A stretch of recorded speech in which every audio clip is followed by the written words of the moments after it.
شان کا سردار، کعبہ قوسین کا مالک، کہتا ہے کاش میری ماں زندہ ہوتی اور میں عشاء کی نماز مسجد میں باجماعت مصلی پہ کھڑا ہوتا اور میں سورۃ فاتحہ بھی شروع کر چکا ہوتا۔ ادھر آپ کا گھر تھا، ادھر سے میری ماں کی آواز آتی محمد، تو میں نماز توڑ دیتا۔ میں کہتا لبیک اماں، آ رہا ہوں۔ فرض نماز، نفل نہیں، فرض نماز میں توڑ دیتا۔ آپ نے حضرت عمر سے فرمایا تیرے دور میں ایک شخص آئے گا، اس کا نام ہوگا اویس، اس کا قبیلہ ہوگا عامر، اس کی شاخ ہوگی کرن۔ جب وہ آئے تو اور علی اس سے دعا کروانا۔ وہ کہنے کہ یا رسول اللہ، وہ کیا کرتا ہے وہ جو ہم دعا کروائیں؟ تو اس نے ماں کی ایسی خدمت کی ہے کہ اللہ اس سے راضی ہو گیا ہے، اور وہ جس چیز کے لیے ہاتھ اٹھاتا ہے اللہ پورا کر دیتا ہے۔ تو حضرت عمر حج پر اعلان کرتے بھائی کوئی اویس، کوئی اویس۔ کئی سال گزر گئے تو آخر ایک سال آپ نے سارے حاجیوں کو اکٹھا کیا اور کہا بھائی یمنی کھڑے رہو باقی بیٹھ جاؤ۔ تو یہ سارے بیٹھ گئے، یمنی کھڑے رہے۔ پھر آپ نے فرمایا عامر قبیلے والے کھڑے رہو باقی بیٹھ جاؤ۔ سارے بیٹھ گئے، تھوڑے سے کھڑے رہ گئے۔ پھر آپ نے فرمایا کرن کی شاخ والے کھڑے رہو باقی بیٹھ جاؤ۔ تو ایک آدمی کھڑا ہو۔ آپ نے فرمایا تم کرنی ہو؟ کچھ اویس کو جانتے ہو؟ ہاں۔ تمہارا کیا لگتا ہے؟ کہ میرا بھتیجا ہے، سگا بھتیجا ہے، پر وہ تو ہلا ہوا ہے، کریک ہے، آپ اس کا کیوں پوچھ رہے ہیں؟ تو حضرت عمر کی آنکھوں میں آنسو آ گئے۔ کہ کریک وہ نہیں، کریک تو ہے، یہ بتا ہے کہاں؟ کہا میں نے اس کو اونٹ چرانے کے لیے بھیجا ہے عرفات کی طرف۔ تو آپ نے حضرت علی کو ساتھ لیا اور بھاگم بھاگ اونٹ پر عرفات پہنچے تو دیکھا ایک درمیانے، آپ نے یہ بھی فرمایا اس کا قد ہوگا درمیانہ، اس کا رنگ ہوگا سیاہ، اس کو ہوئی ہوگی وہ برس کی بیماری جو کالا چٹا آدمی ہو جاتا ہے، وہ ٹھیک ہو گئی ہے، لیکن کمر پہ ابھی بھی ایک سفید داغ ہے اس کا۔ اتنی نشانیاں بتائیں۔ تو جب یہ دونوں حضرات پہنچے تو دیکھا تو وہ اویس ایک درخت کے نیچے نماز پڑھ رہے تھے اور اونٹ چر رہے تھے۔ یہ دونوں بیٹھ گئے پاس۔ اب یہ جب انہوں نے اویس کرنے نے دیکھ لیا بھئی دو آدمیاں ہیں، تو انہوں نے نماز اپنی شارٹ کر دی اور سلام پھیرا۔ تو حضرت عمر نے پوچھا کون ہو؟ کہنے لگے مزدور ہوں، مزدوری کرتا ہوں۔ کہ تمہارا نام کیا ہے؟ کہا اللہ کا بندہ ہوں۔ آپ نے فرمایا بھائی جو نام تیری ماں نے رکھا ہے وہ کیا ہے؟ اب وہ تو پہلی دفعہ حج پہ آئے تھے، نہ عمر کو جانتے نہ علی کو۔ وہ کہنے کہ بھائی تم کون ہو میری تفتیش کرنے والے؟ تو حضرت علی بولے یہ امیر المومنین عمر ہیں، میں علی ہوں۔ پھر وہ کانپنے لگے، حضور مجھ سے گستاخی ہو گئی، میں نے پہلے آپ کو کبھی دیکھا نہیں، مجھے معاف کر دیں۔ حضرت عمر نے فرمایا ہاتھ اٹھا۔ کہنے کہ میں آپ کے لیے، آپ میرے لیے ہاتھ اٹھائیں؟ کہ نہیں، ہمیں ہمارے نبی نے فرمایا تھا کہ اویس آئے گا، وہ جب ہاتھ اٹھاتا ہے تو کبھی خالی نہیں آتے کہ اس نے ماں کی خدمت کر کے وہ مقام پایا ہے، نہ جہاد سے، نہ روزوں سے، نہ حج سے، نہ زکوٰۃ سے، نہ نفلوں سے، نہ ذکر سے، نہ تلاوت سے، نہ سخاوت سے، ماں کی خدمت سے۔ اور ایک اور حدیث سناتا ہوں، جب جنتی جنت میں جائیں گے نا اور جنت کے دروازے کے قریب ہوں گے تو اللہ تعالیٰ فرمائے گا سارے چلے جاؤ، اویس کو روک دو۔ تو وہ گھبرا جائیں گے، تو کہیں گے یا اللہ مجھے کیوں روکا ہے؟ ماؤں کی قدر کر لو اگر زندہ ہیں، مر گئی ہیں تو ان کی قبر پہ جایا کرو۔ باپ زندہ ہیں تو قدر کر لو، مر گئے تو ان کی قبر پہ جایا کرو۔ تو اللہ فرمائیں گے اویس پیچھے دیکھو، جو پیچھے دیکھیں گے تو جہنم کے لوگ ایمان والے جو جہنم میں ہیں، تو اللہ تعالیٰ فرمائیں گے اپنی انگلی کو پھیرتا جا، جدھر جدھر تیری انگلی پھرے گی تیرے تو فیل سب کو جنت میں ڈال دوں گا جو تو نے ماں کی خدمت کی۔ نوجوان لڑکے لڑکیوں سے کہتا ہوں اپنی ماؤں کی قدر کرو، اپنے والدین کی قدر کرو۔ خاوند اور بیوی سے کہتا ہوں ایک دوسرے کو عزت دو، چپ رہنا سیکھو۔ اگر میں گرم ہوتا ہوں تو بیوی چپ ہو جائے، بیوی گرم ہوتی ہے تو میں چپ ہو جاؤں، تھوڑی دیر میں محبت قائم ہو جائے گی. اور خامد اور بیوی کبھی لڑ بھی پڑیں اور پھر خود ہی صلح کر لیں تو اللہ ان کے پچھلے سارے گناہ معاف کر دیتا ہے. یہ اتنا بڑا رشتہ ہے. تو یہ ایک خوبصورت زندگی ہے جس میں عبادات اتنی ہیں اور معاشرت اتنی ہے.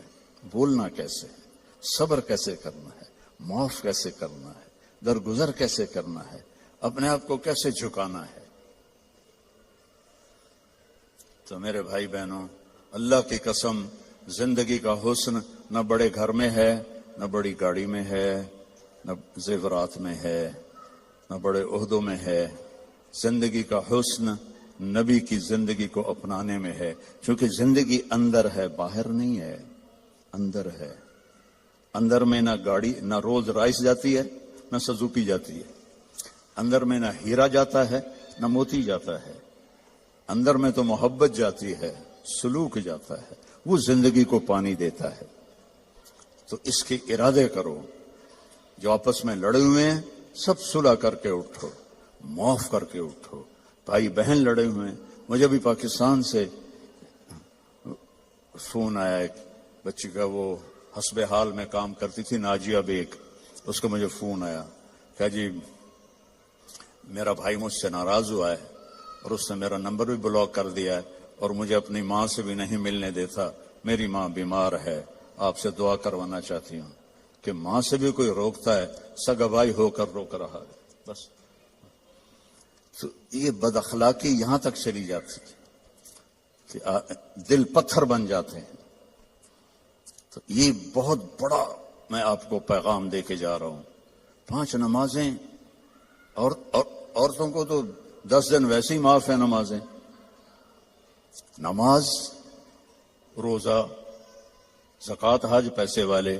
باقی کیا کرنا ہے؟ اپنے نبی کی زندگی پڑھو، اللہ کے واسطے پڑھو پڑھو پڑھو. قرآن پڑھو، قرآن پڑھو اور معاف کرنا سیکھ لو،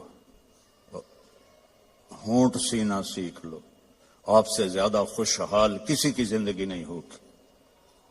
تو سارے بہن بھائی ارادہ کرتے ہو نا انشاءاللہ. اور ان نوجوانوں سے، مردوں سے کہتا ہوں کہ ایک ویکنڈ آپ تبلیغ میں لگا لیا کریں، اس سے آپ کو بہت فائدہ ہوگا. آگے رمضان قریب آ رہا ہے، بخشش کا مہینہ ہے. رمضان سال کے 12 مہینوں کے نام عربوں نے رکھے، 11، اور 12واں مہینہ رمضان کا نام اللہ نے رکھا شہر رمضان، جو قرآن میں آتا ہے. رمضان کا مطلب کیا ہے؟ جلنا، جلنا. اور جلنے اور روزے کا کیا تعلق ہے؟ کہ جب کوئی مومنہ روزہ رکھتے ہیں تو اللہ اس کے پچھلے گناہوں کو جلانا شروع کرتے ہیں. کس میں؟ اس کی بھوک کی آگ میں. دوسرا، پھر تیسرا، پھر چوتھا.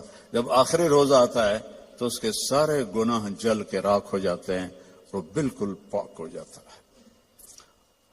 اور شب قدر اگر اللہ دے دے، 5 راتیں تو ہیں، ایک تو ضرور ہوگی نا، وہ جاگ لیں تو 80 سال سے زیادہ کی بندگی کا اجر ہوگا.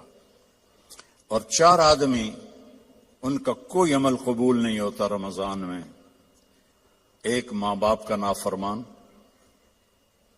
ایک مستقل شراب پینے والا، شراب کا عادی، ایک رشتہ داروں سے لڑنے والا، ایک کسی کے لیے دل میں نفرت رکھنے والا.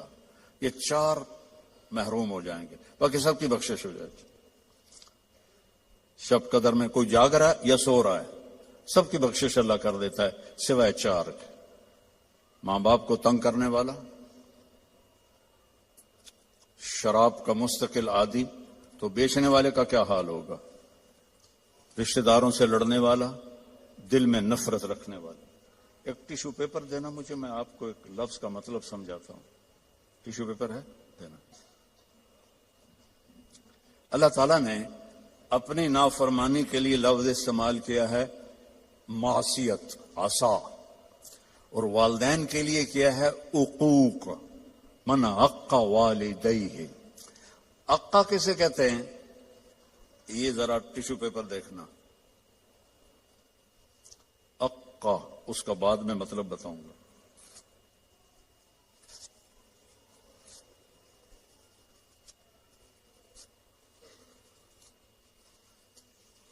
اب یہ جڑ سکتا ہے؟ کیسے پرزے پرزے ہو گیا ہے. جو والدین کو اتنا تنگ کرے کہ ان کا دل ایسے پرزے پرزے ہو جائے. اقا، اقا کا لفظ اپنے لیے اللہ نے کہا ہے نافرمانی، اور والدین کے لیے کہا ہے دل کو چیر کے رکھ دینا. دل کو چیر کے رکھ دینا. اللہ کے واسطے اپنی ماؤں کی زندگی کو غنیمت جانو، اپنے باپ کی زندگی کو غنیمت جانو. ان کی کڑوی بھی سہ لو، ان کی میٹھی بھی سہ لو، تو آپ کے لیے جنت کا راستہ اللہ آسان کر دے گا. ایک آخری حدیث سناتا ہوں. پہلے سنائی تھی جو باوضو رہے گا اللہ اس کا رزق بڑھائے گا. اب آخر میں حدیث یاد آ گیا. آپ نے فرمایا جو یہ چاہے اس کی زندگی لمبی ہو. کون نہیں چاہتا؟ 80 سال والا بھی کہہ رہا تھا دعا کرو اللہ حیاتی دے. پترا کرے دن بابا ہوں بس بھی کر اگاں جا. وہ پھر بھی کہتا ہے دعا کرو اللہ زندگی دے، صحت والی دے. ٹھیک ہے، کون نہیں چاہتا؟ جو یہ چاہے اس کی زندگی لمبی ہو اور اس کا رزق بڑھ جائے اور مرنے کے بعد اس کا نام بھی زندہ رہے، ماں باپ کی خدمت کرے اور رشتہ داروں سے اچھا سلوک کرے. یہ وہ ٹپس ہیں جو میں آپ کو اپنے نبی کی زندگی سے نکال کے دے کے جا رہا ہوں. احباب جمع ہے میر، حال دل کہہ لے، پھر التفات دلے دوستاں رہے نہ رہے. میرے ذمہ تو تھا کہ دیانتداری کے ساتھ آپ کو میں اللہ اس کے رسول کی زندگی کے وہ اصول بتا دوں جس سے آپ خوشحال زندگی گزار سکتے ہیں. آگے آپ کی مرضی ہے تو سارے بھائی بہن اس کی نیت کرو. آپس میں کوئی لڑے ہوئے ہو صلح کر لو، معاف کر دو. بھائی بہن لڑے ہوئے ہیں، میاں بیوی لڑے ہوئے ہیں، میاں بیوی لڑ کے صلح کریں تو اللہ ان کے پچھلے گناہ معاف کر دیتے. کیا کروں، مجھے باتیں یاد آتی ہیں، ادھر گھڑی کو دیکھتا ہوں. تو شیطان روزانہ اپنی اسمبلی لگاتا ہے سمندر پر. ٹھیک ہے، اپنے سارے ایم پی ایز کو اکٹھا کرتا ہے، ان سے پوچھتا ہے ہاں بھائی کیا کر کے آئے ہو؟ ویسے بیٹھا تھا. ایک کہتا ہے سر میں نے زنا کروایا. دیکھ رہے ہو مجھے؟ دوسرا کہتا ہے میں نے چوری کروائی. شیطان کہتا ہے. تیسرا کہتا ہے میں نے شراب پلائی. ایسے وہ گناہ گناتے ہیں اور وہ صرف اتنا رسپانس دیتا ہے. پیچھے ایک خبیث لنگڑا شیطان کھڑا ہوتا ہے، کولا، کہتا ہے حضور میں نے میاں بیوی کو لڑایا. تو وہ یہاں سے یوں جمپ لگاتا ہے، وہ شاباش میرے بیٹے، کام تو کر کے آیا، آجا آگے آجا. اس کو جفا ڈالتا ہے، اپنے تخت پہ ساتھ بٹھاتا ہے، کہتا پاگلو، اس شرابی کی شراب اس کی ذات تک، زانی کا زنا اس کی ذات تک، چور کی چوری اس کی ذات تک. میاں بیوی کی لڑائی 2 خاندانوں کو آگ لگا دیتی ہے. کام ہے یہ کرنے کا. شیطان اس پہ خوش ہوتا ہے، اللہ اس پہ ناراض ہوتا ہے. اللہ کو سب سے زیادہ خوشی ہوتی ہے جب خاوند اور بیوی صلح کر لے. اتنا خوش ہوتا ہے کہ ان کے پچھلے گناہ معاف کر دیتے. تو میری گزارش ہے، باقی ہم انسان ہیں، پرزہ نہیں ہے کہ فٹ ہو جائیں گے. اونچ نیچ تو ہو جائے گی. جب ہو جائے تو معافی مانگ لیں. ہو جائے تو معافی مانگنے میں شرم نہ کریں. میں کیسے معافی مانگوں؟ معافی مانگیں گے آپ کا سر بلند ہو جائے گا، آپ کی عزت بڑھ جائے گی، آپ کا مقام بڑھ جائے گا، معافی مانگنے والے کے سامنے بھی اور اللہ کے سامنے. اور ماشاءاللہ آپ نے یہاں فنڈ وغیرہ ہم غزہ کے لیے اکٹھا کر رہے ہیں. تو میں ایک حدیث سناتا ہوں. میرے نبی نے فرمایا سبق درہم 100,000 درہم. 1 پاؤنڈ کا ثواب خرچ کرنے کا 1,00,000 پاؤنڈ سے زیادہ ہو گیا. صحابہ حیران ہو گئے، یا رسول اللہ وہ کیسے ہو گیا؟ آپ نے کہا ایک آدمی کے پاس 2 پاؤنڈ، ایک کے پاس 1,00,000 پاؤنڈ. لاکھوں والے نے 1,00,000 دیا تو اپنے پیسے کا کچھ حصہ دیا، 2 پاؤنڈ والے نے اپنا ہاف مال دے دیا. تو جب اللہ تولے گا نا قیامت کے دن تو اس 1 پاؤنڈ کا وزن 1 لاکھ سے زیادہ ہوگا. تو اللہ کی راہ میں دینے میں تھوڑے کو تھوڑا نہ سمجھیں، اللہ بہت قدردان ہے. تھوڑے کو تھوڑا نہ سمجھیں، اللہ بہت قدردان ہے. درود شریف پڑھو. اللہم لک الحمد کما انت اہلہ فصل علی محمد کما انت اہلہ وفعل بنا ما انت اہلہ انک اہل التقوی و اہل المغفرہ. یا اللہ یہ تیرے محبوب کی امت کے بندے بندیاں، جوان بوڑھے درمیانی عمر، سب تیرے سامنے ہاتھ اٹھائے ہوئے ہیں. اس غفلت کے ماحول میں ہم سب کی بخشش فرما دے، ہم سب سے راضی ہو جا. ان سارے آنے والے مہمانوں کی دنیاوی آخرت کی ہر عزت ان کو عطا فرما اور ہر ذلت سے ان کی حفاظت فرما. اور یا اللہ اپنی محبت دے، اپنے حبیب کی محبت دے. یا اللہ ہمیں کبیرہ بھی گناہوں سے بچا، صغیرہ گناہوں سے بچا. رزق حلال عطا فرما. جو کوئی حرام کاروبار کر رہے ہیں انہیں توبہ کی توفیق دے اور انہیں رزق حلال کی طرف پھیر دے. یا اللہ ہماری یہاں نسلیں جو پیدا ہو رہی ہیں، پروان چڑھ رہی ہیں، ان کے ایمان کی حفاظت فرما، انہیں اسلام سے دور ہونے سے بچا. اور جو ہمارے بچے بچیاں اسلام سے نکل گئے وہ ہمیں واپس لوٹا دے. یا اللہ وہ ہمیں واپس لوٹا دے. یا اللہ جو آپس میں روٹھے ہوئے ہیں انہیں منا دے، جو بچھڑے ہوئے ہیں انہیں ملا دے، جو تنگ دست ہیں ان کی تنگی دور فرما، جو مقروض ہیں ان کے قرض ادا فرما، جو بیمار ہیں ان کو شفاء کامل عطا فرما. ان کے بچے بچیاں جوان ہیں اور رشتے نہیں مل رہے، ان کو نیک رشتے نصیب فرما. کہ بچیوں کے نصیب اچھے فرما، بچوں کے نصیب اچھے فرما، محبتیں پروان چڑھا. یا اللہ فرقہ واریت سے بچا، ہمیں امت بن کے چلنے کی توفیق دے. فرقہ واریت سے ہمیں دور کر دے اور جو اس کو بھڑکائے اس کو بھی توبہ کی توفیق عطا فرما. ہمیں امت بنا، ہمیں مسلم بنا، ہمیں مومن بنا، ہمیں امت حبیب بنا. اس کے علاوہ ہمارا کوئی بھی تعارف نہ ہو، اس کے علاوہ ہمارا کوئی لیبل نہ ہو. تو نے خود قرآن میں کہا ہوا سماکم المسلمین، تو نے ہمارا نام مسلم رکھا، ہمیں اسلام پہ پکا فرما. جو یہاں تیرے بارگاہ میں پہنچ گئے مرد عورت، ان کی قبروں کو ٹھنڈا فرما، ان کے درجات کو بلند فرما. جب ہمارے جانے کا وقت آئے ایمان پہ خاتمہ نصیب فرما، ایمان پہ خاتمہ نصیب فرما.